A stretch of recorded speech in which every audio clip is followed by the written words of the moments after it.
Kaleshwaram Saraswati పుష్కరాల్లో MP గడ్డం వంశీకి జరిగిన అవమానంపై మాట్లాడిన మాజీ ఎమ్మెల్యే పుట్ట మధుకు వ్యతిరేకంగా పెద్దపల్లి ఎమ్మెల్యే విజయరమణారావు, రామగుండం ఎమ్మెల్యే మక్కన్ సింగ్ చేసిన పత్రికా సమావేశం తమ సొంత నాయకత్వ ప్రదర్శన కాదని, ఇది కేవలం మంత్రి శ్రీధర్ బాబు ఇచ్చిన స్క్రిప్టును చదివారని, గ్రౌండ్ లెవెల్ వాస్తవాలపైన, ప్రభుత్వ కార్యక్రమాల ప్రోటోకాల్ పైన వీరిద్దరికీ కనీస అవగాహన లేదన్నది బహిర్గతమైందని అన్నారు దళిత సంఘాల నేతలు. పుష్కరాల నిర్వహణ అనేది ప్రభుత్వ కార్యక్రమమని, ఇలాంటి కార్యక్రమాల్లో స్థానికంగా ఎన్నికైన ఎమ్మెల్యేలు, ఎంపీలను గౌరవించటం, ఆ కార్యక్రమాల్లో వారిని భాగం చేయటం ప్రభుత్వ అధికారుల బాధ్యత అని, అది ప్రజాస్వామ్య నైతికత అని గడ్డం వంశీని పుష్కరాలకు ఆహ్వానించకుండా ఉన్న విషయం తప్పు కాదన్నట్టు అదే సరైందిగా చిత్రీకరించడానికి ప్రయత్నించారని ఆరోపించారు. గడ్డం వంశీ పేరు, ఫోటోలు, ఆయనకు ఆహ్వానం లేకపోవడం ఇవన్నీ తెలిసే చేసినట్లు సమర్థించుకున్నారని మండిపడ్డారు. అయితే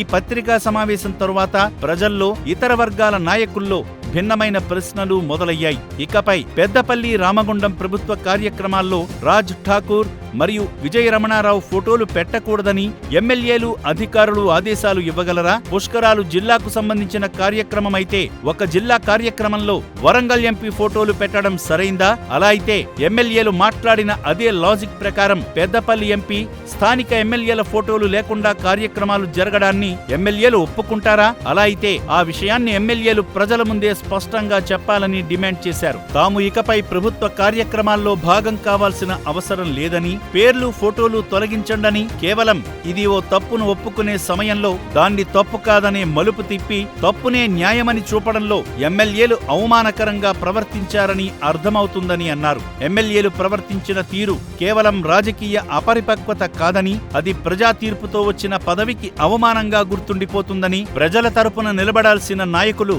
ఒక మంత్రి రాసిచ్చిన స్క్రిప్ట్ చదవడానికే పరిమితమవుతుంటే ప్రజాస్వామ్యం శూన్యంలో పడిపోతుందని, దీన్ని ప్రజలు గమనిస్తున్నారని, ప్రజా ప్రతినిధులుగా మీ అభిప్రాయాలను స్వయంగా చెప్పలేని వారు రాజకీయాల్లో ఎందుకు ఉన్నారు అని ప్రశ్నిస్తున్నారు.